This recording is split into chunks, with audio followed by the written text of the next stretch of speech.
saber mais como relacionar alguns eventos e assim evitar essa relação espúria? Quer saber mais? Então sim, bora!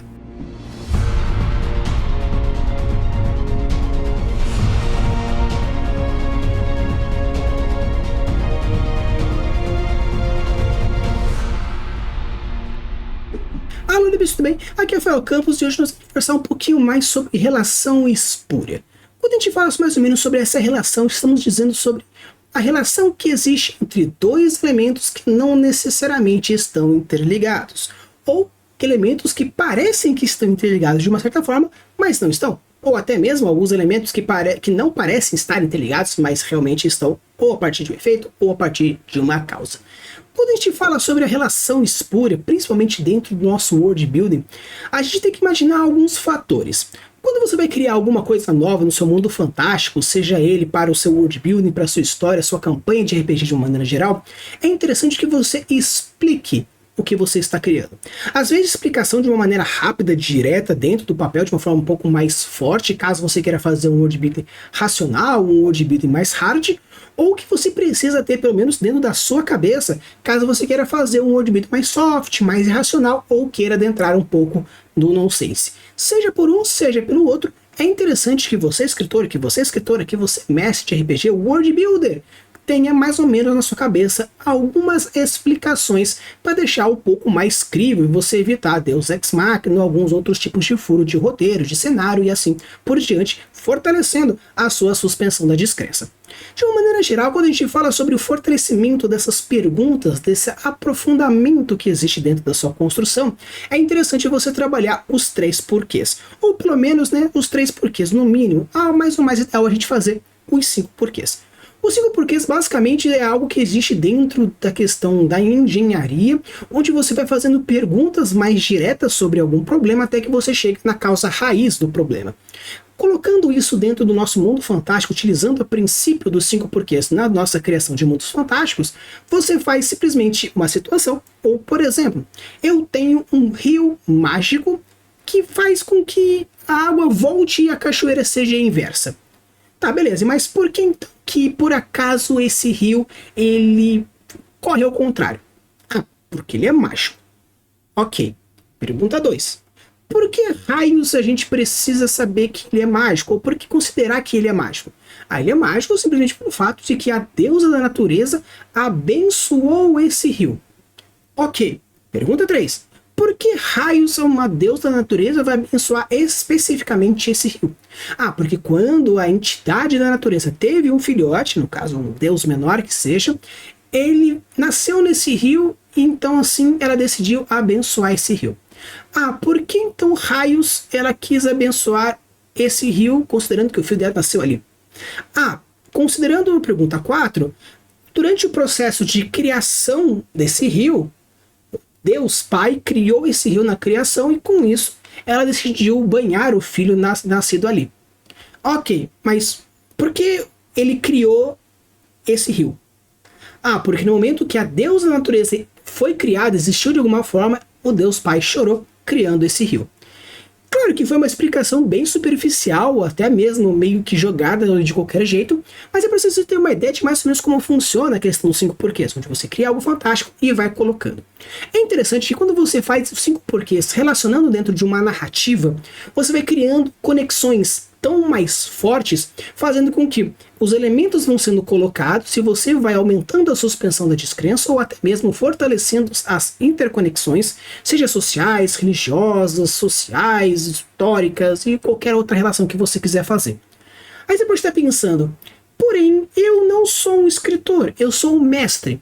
Então por que caramba eu precisaria fazer os 5 porquês? É aí que chega de interessante, meu caro gafanhoto. Quando você vai criar algum cenário, é interessante que você crie os seus 5 porquês, ou pelo menos os 3 porquês, que eu vou justificar esse aqui agora, que basicamente seria o seguinte: muitas vezes quando você chega num local novo, numa situação nova, o seu jogador vai perguntar se pode rolar uma história, ou pode rolar uma investigação. E para que você não invente alguma coisa na hora e fique um negócio meio chato, superficial, eu sugiro que você use os 3 porquês desta maneira.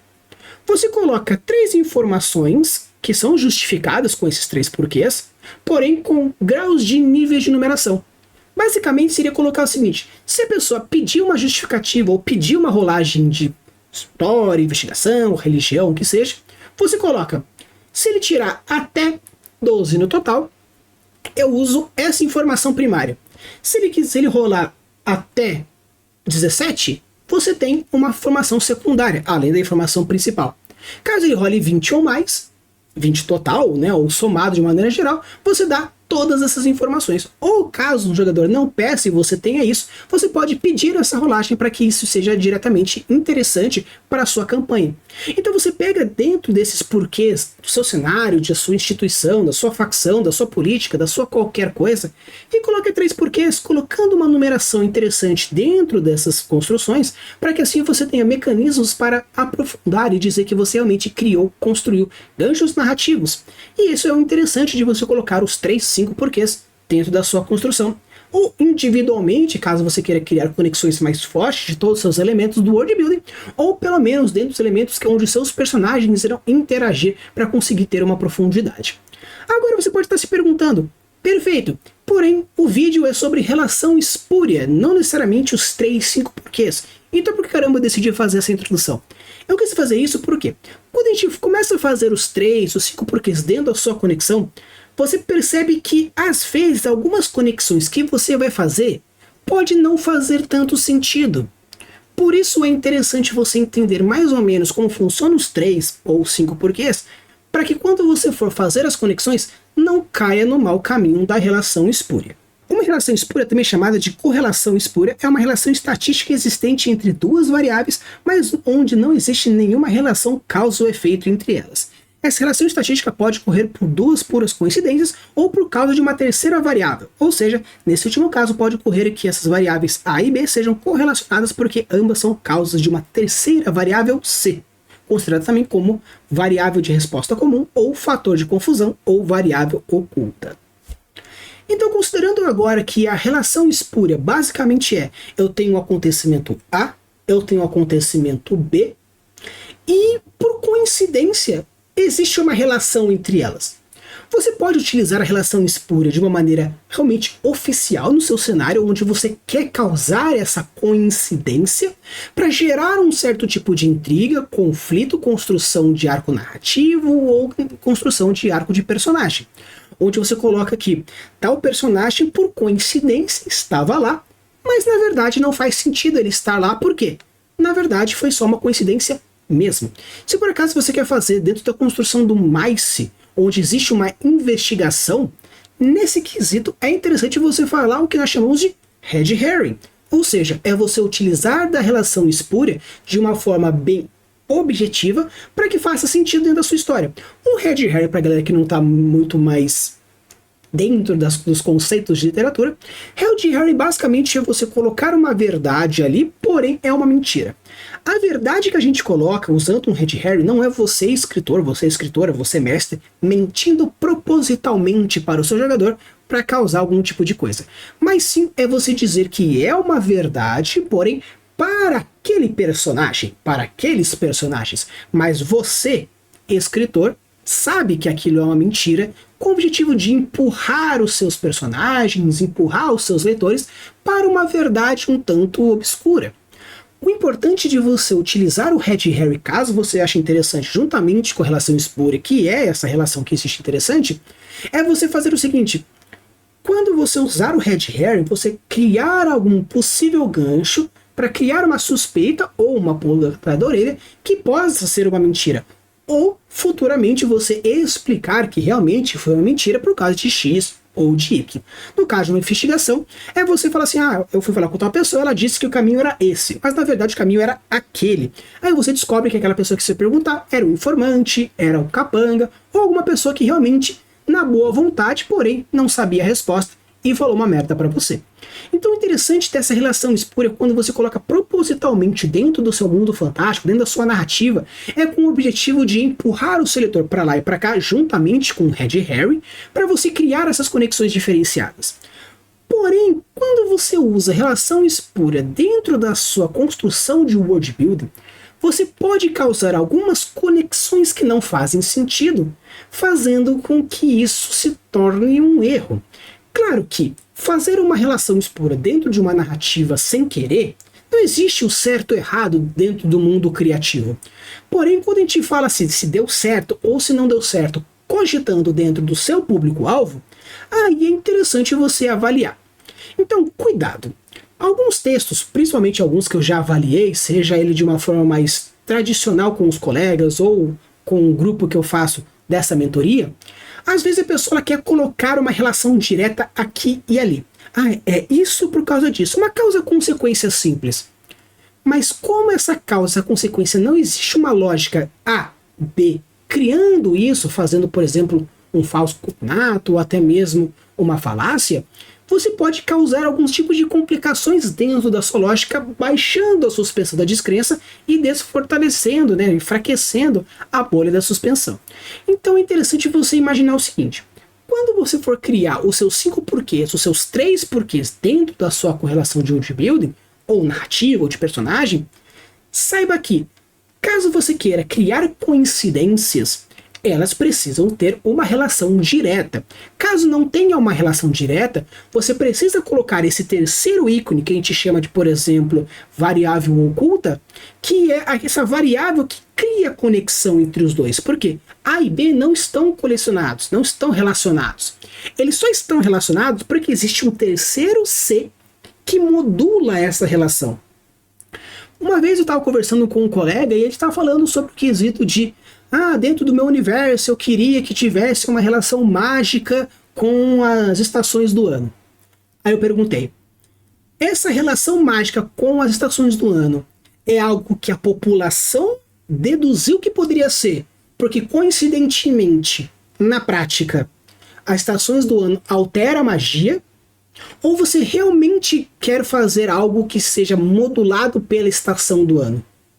Aí ele parou, pensou e falou assim, não, na verdade, eu queria mais relacionar ao quesito da quantidade de sol e lua que existe nas estações do ano. Então eu falei, então, nesse quesito você já está fazendo uma relação espúria aqui. Que se você colocar, deixando claro, é algo sobre as estações do ano diretamente, aí ela vai pensar em posição da Terra, vai pensar na rotação, na translação, temperatura, ventos, chuvas, não necessariamente Sol e Lua. Mas alguém pode chegar, mas como que interfere a quantidade de Sol, a quantidade de Lua, seja, né, a quantidade de noite, né, e tudo mais, é interessante você criar uma justificativa em cima desses dois, porque o que vai diretamente relacionar a sua magia com as estações do ano é esse terceiro elemento. Essa variável que você não colocou, criando uma suspensão da descrença depois porque vai aparecer um Deus Ex Machina. Mas não quer dizer que a pessoa usou uma magia X que criou um eclipse e alterou a magia do cara. Mas a magia do cara não era relacionada com as estações do ano? Então, mas na verdade era porque era a quantidade de lua. E como deu um eclipse, alterou isso, fazendo com que... Entendeu? Então muitas vezes a gente quer tanto colocar umas correlações e faz, não, porque isso aqui é minha virada, é o pulo do gato. Porém, se não existe uma lógica entre as duas relações, pode ser que cause um problema. Da mesma forma que eu disse que o espúrio ele pode ser duas coisas que não fazem sentido estarem conectadas, mas por algum motivo estão, ou coisas que claramente não estão conectadas, mas estão de alguma forma, tanto a ida quanto a volta funciona. Então, caso você queira fazer alguma coisa que, por exemplo, isso aqui não tem nenhuma relação com isso, pelo menos não parece ser, mas existe sim uma relação que você quer que faça, também é uma relação espúria. E isso também pode ser utilizado principalmente dentro de narrativas de investigação, seja um MICE de investigação ou algo dentro do gênero de investigação, ou que chama de policial ou de detetive. Onde você vai criar um cenário onde você coloca todas essas conexões, ou seja, tem esses 8 fatores aqui, e esses 8 fatores estão conectados dentro desses elementos dessa forma, criando essa relação. Então parece que não está, mas está sim. E é interessante que seja pelo 1, de uma maneira direta, A mais B não sendo C, ou A mais B sendo C, é interessante você criar essas conexões com o objetivo de você criar a investigação e a construção. De uma forma geral, algo bem mais rápido e direto, quando a gente traz esse tipo de conclusão e narrativa, o seu objetivo é o seguinte: se você quiser utilizar a relação espúria obrigatoriamente, conscientemente, seja ela dois elementos que não estão conectados, mas por coincidência estão, ou dois elementos que parecem estar conectados, mas não estão, obrigatoriamente eu quero causar esse efeito, saiba como usá-lo. Use como uma investigação, um arco de personagem, um Red Herring, um mistério, seja ele dentro da sua história, ou caso queira fazer uma campanha de RPG, utilize isso como uma forma de uma rolagem mal feita, ou até mesmo uma trama interessante que você queira fazer de um infiltrado, uma trama política ou algum RPG mais relacionado a isso. Caso você queira usar a lógica direta de que correlação entre um elemento e outro, evite usar a relação espúria, principalmente na emoção do momento.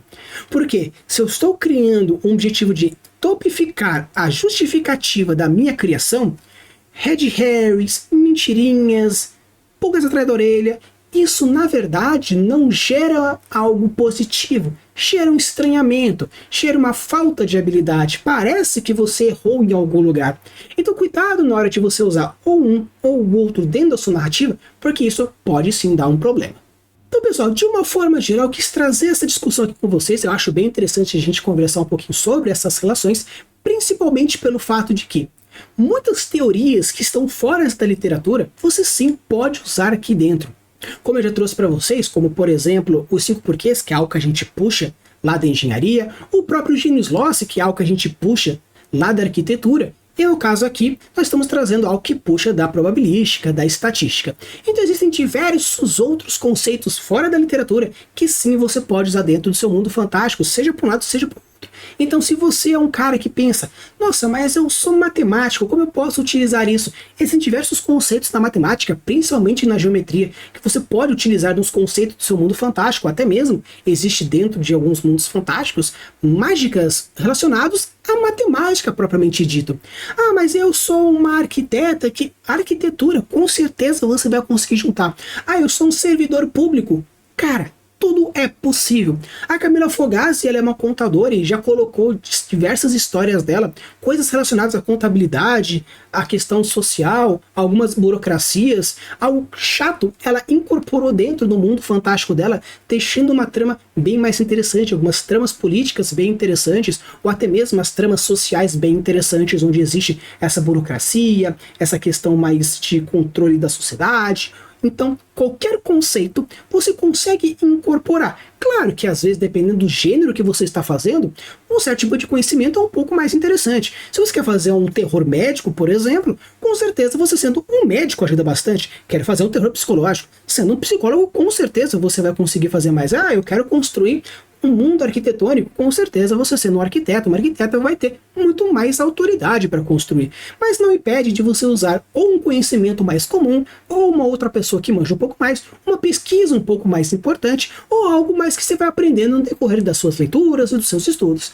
Então, com certeza você vai achar algum conhecimento interessante que você domina e vai fazer uma história maravilhosa. Até mesmo se você manja de churrasco, por que não fazer uma história que você mostra esse conhecimento, deixando mais interessante? Eu sou um gaúcho, quero mostrar alguma história interessante? Claro, com certeza você pode puxar. Não importa, todo conhecimento, quando bem estruturado, você pode colocar no seu mundo fantástico, criando coisas diferentes. Esse que é o grande e maravilhoso mundo do world building. Todo mundo é capaz de construir um mundo maravilhoso, utilizando seus conhecimentos, suas referências e principalmente a sua vontade. Use e abude das suas criações e deixe os mundos cada vez mais incríveis. Valeu!